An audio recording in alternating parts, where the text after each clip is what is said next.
গতকাল বাংলাদেশ আওয়ামী লীগ একটি বড় ঘটনা ঘটিয়েছে। দীর্ঘ 1 বছরের খানিকটা কর্মবিরতি বলতে পারেন, কর্মবিরতির পরে একটা 21 দফার ঘোষণা দিয়েছে আওয়ামী লীগের নিজস্ব ভেরিফাইড ফেসবুক পেজে, টুইটারে, এক্সে। অর্থাৎ আওয়ামী লীগ কর্মসূচিতে ফিরছে 1 বছর পরে হলো। ক্রমেই আমি আজকে সকালের একটি ভিডিওতে বলেছি যে ক্রমেই সক্রিয়তা বাড়ছে, ক্রমেই কর্মতৎপরতা বাড়ছে। আজকে 21 দফা ঘোষণা করেছে। এই 21 দফাটা 1 দফায় পরিণত হতে সময় লাগবে না। তবে লক্ষণীয় বিষয় যে বাংলাদেশের একটি প্রধান রাজনৈতিক দল 21 দফা ঘোষণা করলো, কিন্তু বাংলাদেশের কোনো গণমাধ্যমে এই সংবাদ নেই, এই খবর নেই বললেই চলে। কোথাও আমি দেখিনি, আমার মনে পড়ছে না যে বাংলাদেশের কোনো গণমাধ্যমে এই সংবাদটি প্রকাশিত হয়েছে। এই সংবাদটি প্রকাশিত না হওয়ার কারণটা হচ্ছে যে আওয়ামী লীগ গণমাধ্যমে নিষিদ্ধ। সরকার যেমন তার কার্যক্রম নিষিদ্ধ করে দিয়েছে, নির্বাচন কমিশন যেমন তার নিবন্ধন স্থগিত করে দিয়েছে, ঠিক তেমনি সরকারিভাবে আওয়ামী লীগকে গণমাধ্যমে নিষিদ্ধ করবার কথা সরকারের তরফ থেকে বলা হয়েছে। প্রকাশ্যে হুমকি ধমকি দেয়, দেখেন না আপনারা? এই যে 15 আগস্ট আসছে, একটা শোক দিবস, জাতির পিতা বঙ্গবন্ধু শেখ মুজিবুর রহমান সপরিবারে নিহত হবার দিন। শোক পালন করলে নাকি ব্যবস্থা নেওয়া হবে। ইউনূসের প্রেস সচিব শফিকুল আলম এমন ঘোষণা দিয়েছেন, এমন কথা বলেছেন। কে ভাই, কার সাহস আছে, কোন গণমাধ্যমের সাহস আছে যে গণমাধ্যম আওয়ামী লীগের 21 দফায় কি প্রকাশ করলো সেটি প্রচার করবে? আওয়ামী লীগ এমন একটি সময় 21 দফা ঘোষণা করলো যে সময়টিতে ক্ষমতার মসনদের স্বপ্নে বিভোর। এই মুহূর্তে বাংলাদেশে ফ্যাসিবাদ বিরোধী, যারা নিজেদেরকে বলে ফ্যাসিবাদ বিরোধী রাজনৈতিক দল সমূহ, কে প্রধানমন্ত্রী হবেন, কে রাষ্ট্রপতি হবেন, কে মন্ত্রী পরিষদে যাবেন, আমি সকালের ভিডিওতে বলেছি, তারা বিবাহ স্বপ্নে বিভোর। ঠিক সেই সময় আওয়ামী লীগ 21 দফা ঘোষণা করলো। এবং এই 21 দফাটিকে যদি আওয়ামী লীগ কার্যকর করতে পারে, বাস্তবায়ন করতে পারে, আজকে বাংলাদেশের এই অচল অবস্থা, আজকে যে এক নব্য ফ্যাসিবাদ কায়েম হয়েছে, ফ্যাসিবাদ বিরোধী বলে কিন্তু তারাই যে ফ্যাসিবাদী, এই ফ্যাসিবাদী শাসন থেকে বাংলাদেশ মুক্ত হতে পারে। সামনে এই ফ্যাসিবাদী সরকারটি ফ্যাসিবাদ বিরোধী গোষ্ঠীকে নিয়ে একটি সাজানো পাতানো নির্বাচন করবার স্বপ্ন দেখছে। ধরে নিন যে নির্বাচনটি করে ফেললাম, কিন্তু সেই নির্বাচনটি করে বাংলাদেশ কি স্থিতিশীল হলো বা স্থিতিশীল হবে? যেভাবেই হোক না কেন, বিগত 16 বছর, এই 1 বছর আগের যে 16টা বছর, সেই 16 বছরে বাংলাদেশ কাজে কর্মে উন্নয়নে একটা স্থিতিশীলতার জায়গায় ছিল। আজকে 1 বছর পরে এসে বা গত 1 বছরে মনে হচ্ছে না যে বাংলাদেশ কোনো স্থিতিশীল জায়গায় আছে। এবং এই মুহূর্তে নিকটকাল অন্ধকার দেখছি আমরা যে খুব শীঘ্রই না, তখন বিশেষ করে অর্থনৈতিকভাবে বিপর্যস্ত হয়ে পড়ে একটি দেশ। আপনারা বিগত 1 বছরে খেয়াল করেছেন যে শুধুমাত্র স্থিতিশীলতার অভাবের কারণে বাংলাদেশে অভ্যন্তরীণ কোনো বিনিয়োগ নেই, আন্তর্জাতিক কোনো বিনিয়োগ নেই। এভাবে একটি দেশ চলতে পারে না। ফ্যাসিস্ট ইউনূস সরকারকে হঠাৎ গণ আন্দোলনের ডাক দিলেন সাবেক প্রধানমন্ত্রী এবং আওয়ামী লীগ প্রধান শেখ হাসিনা। আমি যেটি বললাম, শুরুতেই বলেছি যে তাদের ফেসবুক পেজ এবং তাদের এক্স হ্যান্ডেলে পোস্ট করে এই ডাকটা দিয়েছে। স্বৈরাচার উৎখাতে, সোনার বাংলা গড়তে জনতার দরবারে 21 দফা পেশ করেছে আওয়ামী লীগ। আওয়ামী লীগের আহ্বান, নির্বাচিত সরকারকে অসাংবিধানিকভাবে উৎখাত করে ক্ষমতা দখল করেছে অন্তর্বর্তী সরকার ইউনূস সরকার, এবং ইউনূস সরকারকে হটিয়ে গণতন্ত্র ফেরাতে হবে।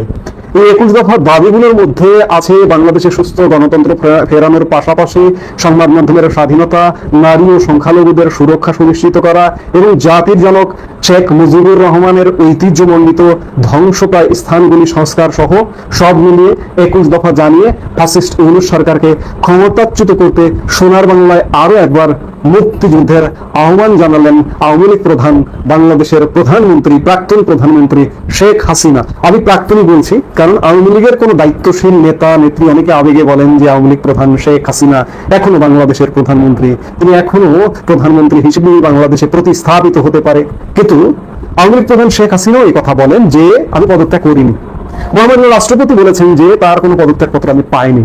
কিন্তু আওয়ামী লীগ প্রধান শেখ হাসিনা কখনো দাবি করেননি যে আমি আবারও বাংলাদেশের প্রধানমন্ত্রী হব। সবার প্রত্যাশা, সবার দাবি যে বাংলাদেশে একটি অবাধ, নিরপেক্ষ এবং সুষ্ঠু নির্বাচন হবে এবং সেই নির্বাচনের মাধ্যমে আওয়ামী লীগের যে অবস্থান, আওয়ামী লীগকে জনগণ যে অবস্থানে পাঠাবে, আওয়ামী লীগ তাতেই মাথা পেতে নেবে বলে এখন পর্যন্ত প্রতীয়মান হয়। আপনারা জানেন যে দেশের এই দুর্দিনে, বিশেষ পরিস্থিতিতে, বিশেষ অবস্থার প্রেক্ষিতে প্রধানমন্ত্রী শেখ হাসিনা, আওয়ামী লীগ প্রধান শেখ হাসিনা ভারতে অবস্থান করছেন এবং বিগত যে কোনো সময়ের তুলনায় গত কয়েকদিন, বিশেষ করে গত 1-1.5 মাসে বা গত 15 দিন, 7 দিন 15 দিনের মধ্যে আওয়ামী লীগের সক্রিয়তা বেড়েছে, আওয়ামী লীগের কর্মকাণ্ড বেড়েছে। এই সক্রিয়তা বাড়া কিংবা এই কর্মকাণ্ড বারবারই একটি ফসল বলতে পারেন যে আওয়ামী লীগ অন্ততপক্ষে 21 দফা ঘোষণা করেছে।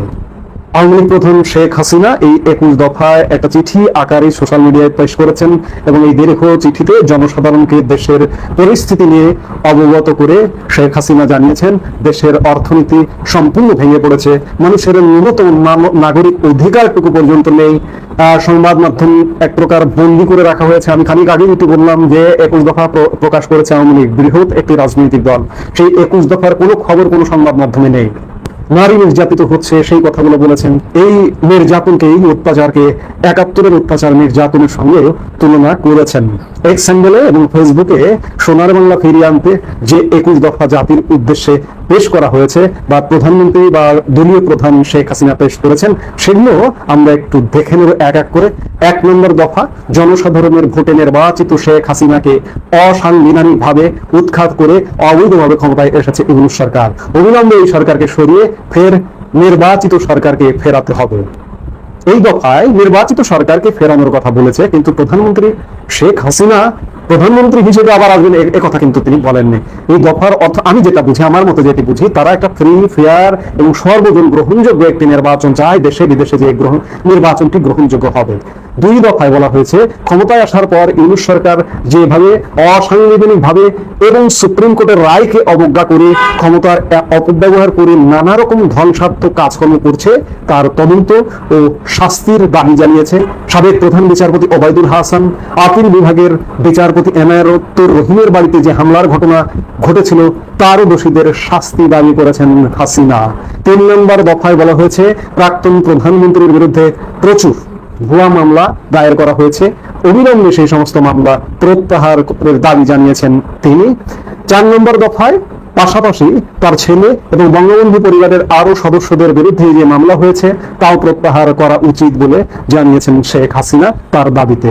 5, গত বছর আগস্টে ইউনূস সরকার ক্ষমতায় আসার পর অনৈতিকভাবে গ্রেপ্তার করা হয়েছে আওয়ামী লীগের বহু নেতা কর্মী সমর্থক, এমনকি আওয়ামী লীগ করেন না এমন প্রতিবাদী কণ্ঠকেও, তাদের বিরুদ্ধে আনা সব অভিযোগের অবসান ঘটানোর দাবি করা হয়েছে।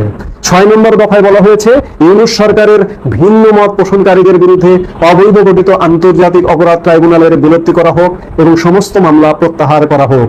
7 নম্বর দফা, স্বাধীন চেতা সমস্ত মানুষকে রাজনৈতিক অধিকার ফিরিয়ে দিতে হবে, আওয়ামী লীগের যে সমস্ত কর্মীদের নিষিদ্ধ করা হয়েছিল তা প্রত্যাহার করা হোক এবং তাদের আওয়ামী লীগের নিবন্ধন ফিরিয়ে দেওয়া হোক, নির্বাচন কমিশনে যে নিবন্ধন স্থগিত করা হয়েছে সেটি ফিরিয়ে দেওয়া হোক। 8, যেরকম অবৈধভাবে Saint Martin's island, Chattogram port, Matarbari গভীর সমুদ্র বন্দর বিদেশিদের হাতে তুলে দেওয়ার চক্রান্ত করা হচ্ছে তা অবিলম্বে বন্ধ করা হোক। 9, বেআইনিভাবে বরখাস্ত করা কর্মকর্তাদের পুনর্বহালের পাশাপাশি বিচার বিভাগ, প্রশাসন, আইন শৃঙ্খলা রক্ষাকারী সংস্থা এবং সরকারি প্রতিষ্ঠানে অসাংবিধানিক হস্তক্ষেপ বাতিল করা হোক। 10, 15 জুলাই 2024 থেকে সংখ্যালঘু এবং আওয়ামী লীগ সদস্যের বিরুদ্ধে সকল হত্যা, অগ্নিসংযোগ, লুটপাট এবং হিংসামূলক ঘটনার বিচার বিভাগীয় তদন্তের দাবি করা হয়েছে। 11, বাংলাদেশের জনসাধারণের উদ্দেশ্যে দেশের জাতীয় প্রতীক বঙ্গবন্ধুর উত্তরাধিকার, জাতীয় পতাকা, জাতীয় সঙ্গীত, মুক্তিযুদ্ধের স্মৃতি স্তম্ভ রক্ষা করা এবং শহীদ মিনার ধ্বংসকারীদের শাস্তি দেওয়ার অনুরোধ করা হয়েছে শেখ হাসিনার তরফ থেকে। 12, পাশাপাশি সংবাদ মাধ্যমের স্বাধীনতাকে নিশ্চিত করা, আটক সাংবাদিকদের মুক্তি দেওয়া এবং তাদের প্রতিষ্ঠানের মালিকানার ফিরিয়ে দেওয়ার দাবি জানানো হয়েছে। আপনারা জানেন ইতিমধ্যে এই দফাটি বিশেষ করে বহু সাংবাদিককে জেলে বন্দী করে রাখা হয়েছে, বহু গণমাধ্যম দখল করা হয়েছে, গণমাধ্যমের মালিকানা হুমকিতে ফেলা হয়েছে, এই জন্য এই 12 দাবিটি। 13 নম্বর দাবিতে আছে গত বছর ক্ষমতায় আসার পর থেকে যেভাবে রাষ্ট্রের পৃষ্ঠপোষকতায় জাতির জনক বঙ্গবন্ধু শেখ মুজিবুর রহমানের প্রতি অবমাননা করা হয়েছে তা অবিলম্বে বন্ধ হোক, বঙ্গবন্ধুর স্মৃতি বিজড়িত ঐতিহ্যবাহী স্থান ও স্মৃতি স্তম্ভগুলোর পুনর্নির্মাণ করা হোক। 14, উগ্রপন্থীদের কাছ থেকে অস্ত্র উদ্ধার করা হোক এবং তাদের বিরুদ্ধে আইনানুগ ব্যবস্থা নেওয়া হোক। 15, শিক্ষা ক্ষেত্রে হিংসামূলক কার্যক্রম বন্ধ করে অবিলম্বে বহিষ্কৃত ছাত্র ও শিক্ষকদের শিক্ষাঙ্গনে ফিরিয়ে আনতে হবে। 16, ইউনূস সরকার ক্ষমতায় আসার পর থেকে বারবার সংখ্যালঘুরা আক্রান্ত হয়েছে বলে অভিযোগ উঠেছে। ধর্মীয় সংখ্যালঘুদের মৌলবাদীদের থেকে রক্ষা করা, তাদের নিরাপত্তা এবং ধর্মীয় স্বাধীনতা নিশ্চিতের দাবি জানানো হয়েছে। 17, অবিলম্বে মেয়েদের প্রতি হিংসার ঘটনা বন্ধ করার পাশাপাশি নারী অধিকার ও সুরক্ষা নিশ্চিত করার দাবি জানানো হয়েছে। 18, ইউনূসের সরকার ক্ষমতায় আসার পর দ্রব্যমূল্য বৃদ্ধির কারণে অর্থ সংকটে পড়েছেন সাধারণ নিম্ন আয়ের মানুষ। দ্রব্যমূল্য কমানো, দুর্নীতি ও সিন্ডিকেট রাজ বন্ধ করার পাশাপাশি দরিদ্রদের অনাহার থেকে রক্ষা করার দাবি জানানো হয়েছে। 19, ভেঙে পড়া অর্থনীতিকে চাঙ্গা করা, বন্ধ হয়ে যাওয়া শিল্প পুনরায় চালু করা, বিনিয়োগ ও রপ্তানিতে পতনের মোকাবিলা করারও দাবি করা হয়েছে। 20, সমস্ত কারাবন্দী আওয়ামী লীগ সদস্যদের মুক্তি দেওয়ার পাশাপাশি পুলিশ এবং কারাগারে থাকাকালীন কর্মীদের মৃত্যুর সঠিক তদন্ত চেয়েছেন হাসিনা। 21 এবং সর্বশেষ দফায় বা দাবিতে বলা হয়েছে, বাংলাদেশে শান্তি ফেরানোর উদ্দেশ্যে দেশের সর্বত্র হিংসা বন্ধ হোক, মধ্যযুগীয় ধাঁচে হত্যাকাণ্ডে যুদ্ধাপরাধীদের চিহ্নিত করে তাদের কঠিন শাস্তির দাবি জানিয়েছেন প্রধানমন্ত্রী শেখ হাসিনা। 21 দফা আওয়ামী লীগের, কিন্তু দাবিটা কাকে জানাবেন? ইউনূস সরকারের নিকট। যদিও এই ইউনূস সরকারকে আওয়ামী লীগ আসলে মানে না। ইউনূস সরকার বৈধ সরকার নয়, অবৈধ সরকার। একের পর এক বিভিন্ন কথাবার্তায় আওয়ামী লীগ বলে এসছে, সাধারণ মানুষও বলছে, আমরাও বলছি, কারণ আমাদের কাছেও এটি সন্দেহাতীত ভাবে প্রমাণিত, যদি বলি আমি বিচারের ভাষায়, যে ইউনূস সরকারের গঠন প্রক্রিয়াটাই অবৈধ। সেই অবৈধ সরকারের নিকটই আওয়ামী লীগ অন্ততপক্ষে প্রথমত একটি 21 দফা দাবি জানিয়েছে। অন্ততপক্ষে শুরুটা তো হলো। এই 21 দফা এক দফায় পরিণত হবে ইউনূস সরকারকে পাল্টে একটি নিরপেক্ষ সরকার গঠন করা, কিংবা ইউনূস সরকার যদি একটি একপাক্ষিক সাজানো গোছানো পাতানো নির্বাচনও করে দেয়, সেক্ষেত্রেও সেই সরকারটি বৈধ সরকার হবে না, কারণ একটি সরকার অবৈধ সরকার, সেই সরকারই একটি নির্বাচনের আয়োজন করলো। অবৈধ সরকারের আয়োজন করা সেই নির্বাচিত সরকারটি কি বৈধ হয়? এবং সাজানো গোছানো পাতানো নির্বাচন, একপাক্ষিক নির্বাচন। কাজেই আওয়ামী লীগ 21 দফার দাবি নিয়ে শুরু করেছে, শেষ পর্যন্ত এক দফা হবে, এবং সেই দফাটা হবে এমন একটি সরকার গঠন করা, তত্ত্বাবধায়ক সরকার গঠন করা। এখন যদি চিন্তা করেন যে তত্ত্বাবধায়ক সরকার গঠন করতে এখন কোনো বাধা নেই, আমাদের সংবিধানে যে তত্ত্বাবধায়ক সরকারটি ছিল, হাইকোর্টের একটি রিটের প্রেক্ষিতে হাইকোর্টের রায়ও হয়ে গেছে, রায়ের প্রেক্ষিতে এখন চাইলে সরকার বা যে কোনো পক্ষ, যেভাবে এই যে অন্তর্বর্তীকালীন সরকারটি গঠিত হয়েছে সেনাবাহিনীর সহযোগিতায়, একটি তত্ত্বাবধায়ক সরকারও গঠিত হতে পারে। আওয়ামী লীগের দাবি আমি যেটি মনে করি যে এখন সেটাই হওয়া উচিত, বা সেটি যে একটি নিরপেক্ষ সব দলের সবার অংশগ্রহণের নির্বাচনের একটি জন্য সরকার গঠিত হবে, এবং সেই নির্বাচনে আওয়ামী লীগ অংশগ্রহণ করবে। এই যে এখন যে এই সরকার যদি নির্বাচন করে, সেই নির্বাচনে আওয়ামী লীগ তো দলগতভাবে নির্বাচন করতে পারবে না, তার পথ বন্ধ করে রেখেছে। এমনকি আওয়ামী লীগের নেতা কর্মীরা, নেতারা স্বতন্ত্র নির্বাচন করবে না, তাহলে নির্বাচনটা একপাক্ষিক হয়ে গেল, সেই নির্বাচন গ্রহণযোগ্য হবে না। এখন দেখার বিষয় যে ধীরে ধীরে এই 21 দফাটা কোন পরিণতি রূপ লাভ করে, আমরা সেটাই দেখবো এবং অপেক্ষা করবো।